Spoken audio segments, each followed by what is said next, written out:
Sa Lunes na ipapasa ni Miss Universe 2015 Pia Wurtzbach ang kanyang korona. At isa raw sa mga malalaking hamon sa kanya at sa susunod na Miss Universe ay ang pagharap sa mga basher.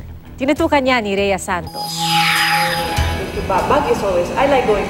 Sa mga huling araw niya bilang Miss Universe, inalala ni Pia Wurtzbach ang mga di malilimutan niyang karanasan bilang reigning queen. Yung na tumira ako sa New York kasi kasama yung sa bucket list ko bago ako napunta sa New York eh. Tsaka literally, pagkatapos kong makoronahan na Miss Universe, the next day, lumipad na agad kami from Vegas to New York. Kung noong magtungo siya sa New York nang manalo siya ay 3 lang ang bagahe niya sa kanyang pag-uwi. Kailangan na niya ng tulong sa pagbitbit. 3 bagahe lang ang dala ko papasok ng apartment.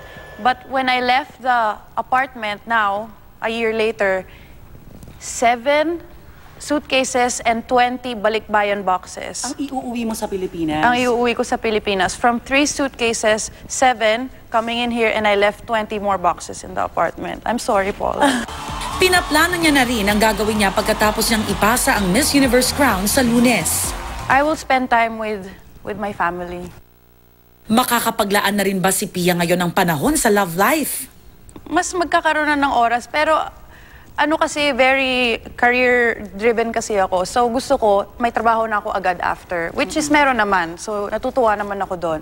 At saka siya naman, magsisimula na yan sa racing niya. So magiging busy na siya doon sa Europe. Ako naman, dito muna, papuntang New York. So pag ganun kami, pag ganun kami ng path.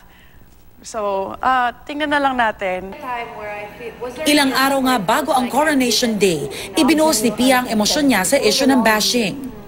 Di rin daw kasi naging madali ang umpisa ng kanyang reign dahil bukod sa kanyang mga obligasyon bilang Miss Universe, gaya ng ibang kandidata ngayon, hinarap din niya ang mga basher. Ang masakit pa, minsan galing pa sa mga kapwa Pilipino, ganyan. And I think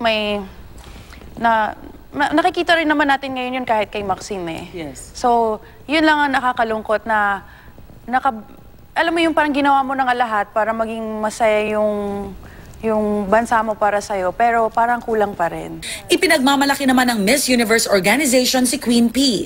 Umaasa rin silang matitigil na ang bashing sa mga kandidata. That I hope they look at Pia and embrace what makes you unique. And I think that was the message that she really sought just by being who she is. Because people are out there that are anonymous, that say things, are neither confident, they're not beautiful, and they don't have a heart. Rhea Santos nakatutok para sa 24 Oras Weekend.